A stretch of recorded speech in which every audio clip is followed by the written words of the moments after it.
ada dua pilihan. Ada dua pilihan. Pilihan yang pertama, Ibu Bapak, adalah dengan adanya kewajiban implementasi Merdeka Belajar Kampus Merdeka itu, maka kita pilihan pertama adalah memodifikasi saja. Memodifikasi standar proses pembelajaran yang sudah kita tetapkan itu dengan menambahkan cakupan standar proses tentang Merdeka Belajar Kampus Merdeka. Dimasukkan semua di sana. Dengan mengakomodir semua pasal-pasal dan ayat-ayat yang mengatur tentang Merdeka Belajar Kampus Merdeka. Itu pilihan yang pertama. Pilihan yang kedua, kita boleh menyusun standar baru yang terkait dengan implementasi Merdeka Belajar Kampus Merdeka. Boleh sifatnya komprehensif, menjadi satu namanya standar Merdeka Belajar Kampus Merdeka, atau dibuatkan standar yang berdiri sendiri, yang mengatur tentang Merdeka Belajar Kampus Merdeka. Dua, Ibu Bapak. Boleh pilihan yang pertama, berarti kita hanya memodifikasi standar yang sudah ada, dengan memasukkan semua hal-hal baru yang ada di implementasi Merdeka Belajar Kampus Merdeka. Dan membuat standar baru lagi yang kita katakan menjadi standar tambahan atau standar perguruan tinggi yang ditetapkan PT melampaui SNDP kita. Boleh, jadi dua pilihan. Mana yang akan kita pilih tergantung kepada kesiapan kita semua. Kesiapan organisasinya, kesiapan orangnya, kesiapan sistemnya, dan tentunya kesiapan pembiayaan atas pelaksanaan implementasi Merdeka Belajar Kampus Merdeka. Mari kita mulai dengan opsi yang pertama.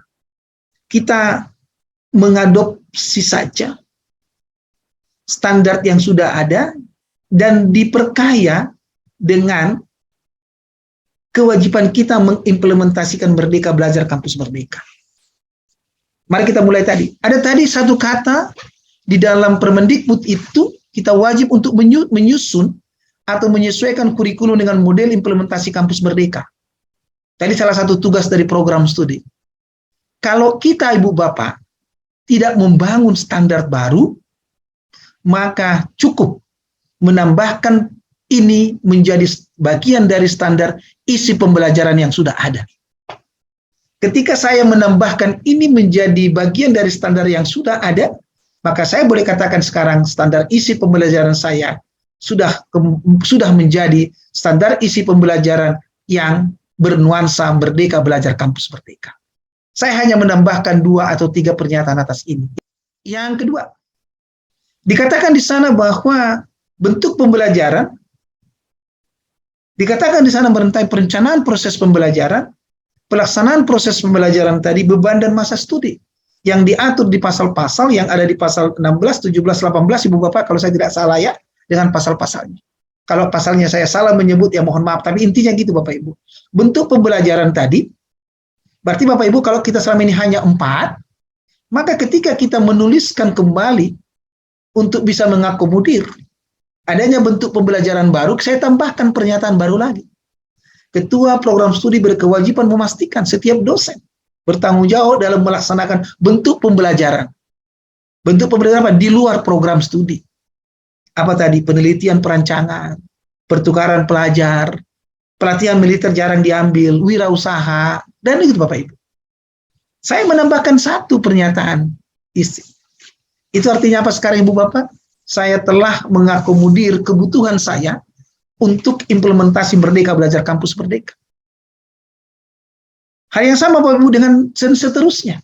Saya hanya akan menambahkan sesuai dengan apa yang diwajibkan di Permendikbud nomor 3 tahun 2020. Berikutnya Bapak Ibu, ketika ada kewajiban kita untuk melakukan proses ekuivalensi mata kuliah dengan kegiatan pembelajaran di luar program studi dan di luar perguruan tinggi, berarti kan ada proses penilaian di dalamnya. Bagaimana saya harus menilai apakah kedalaman dan keluasan pengalaman belajar mereka di luar prodi itu, di luar program studi itu, relevan tidak dengan kedalaman dan keluasan dari mata kuliah yang mereka ambil di dalam program studinya. Berarti ada proses penilaian. Maka Ibu Bapak sekalian, saya tinggal menambahkan itu menjadi standar saya sebagai bagian dari standar penilaian pembelajaran. Maka saya boleh katakan, setidak-tidaknya demikian. Ketua program studi berkewajiban memastikan terlaksananya ekuivalensi mata kuliah dari hasil pengalaman belajar di luar prodi dan di luar perguruan tinggi ke dalam mata kuliah. Kan sederhana, satu. Tambah lagi yang lain bisa. Pada prinsipnya Ibu Bapak sebetulnya adalah saya telah mencoba mengadaptasi seluruh apa yang harus dilaksanakan di Merdeka Belajar Kampus Merdeka di standar saya yang sudah ada. Kemudian Ibu Bapak, ketika kita katakan tadi bahwa harus ada dosen pembimbing, maka saya katakan Ibu Bapak, itu saya tambahkan nanti standar dosen dan tenaga kependidikan. Kalau selama ini dosen itu hanya sebagai melaksanakan tugas pokoknya, tugas tambahannya, tugas penunjangnya, sekarang saya tambahkan dengan Merdeka Belajar Kampus Merdeka. Saya masukkan di sana. Kemudian masalah kerjasama tadi Bapak Ibu. Kita kan tadi harus melakukan kerjasama. Mitra kerjasama kita terkait dengan implementasi Merdeka Belajar Kampus Merdeka. Saya tinggal menambahkan 1 atau 2 pernyataan saya di standar kerjasama yang lama. Itu sudah menjadi standar kerjasama yang bernuansa MBKM. Hal yang sama sarana prasarana. Sarana prasarana apa yang harus saya perlukan?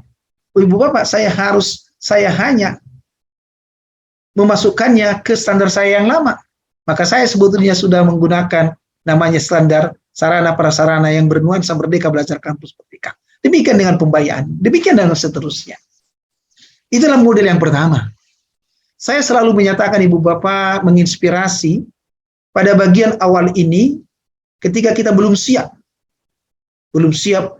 organisasinya, belum siap orangnya, belum siap sistemnya, belum siap pembiayaannya. Saya menginspirasi jangan sampai kita tidak lakukan. Setidak-tidaknya pilihan opsi pertama, pilihan yang terbaik untuk kita. Itu Bapak, pilihan yang terbaik untuk kita. Itu apa? Mengintegrasikan seluruh kebutuhan implementasi Merdeka Belajar Kampus Merdeka ke dalam standar pendidikan tinggi yang sudah kita tetapkan. Itulah opsi yang pertama. Itu Ibu Bapak yang bisa saya jelaskan terkait dengan bagaimana kita bisa mengantisipasi implementasi Merdeka Belajar ini dari sisi juga perubahan atas dokumen SPMI-nya. Mudah-mudahan Ibu Bapak, apa yang sudah kita bicarakan ini boleh menambah hasanah pemikiran kita, apa-apa saja yang harus kita persiapkan dalam mengimplementasikan Merdeka Belajar Kampus Merdeka. Salam saya, Hisar Sirai untuk Ibu Bapak sekalian. Semangat SPMI, SPMI bermutu, akreditasi unggul, perguruan tinggi maju, dosen dan karyawan sejahtera. Terima kasih Ibu Bapak sekalian.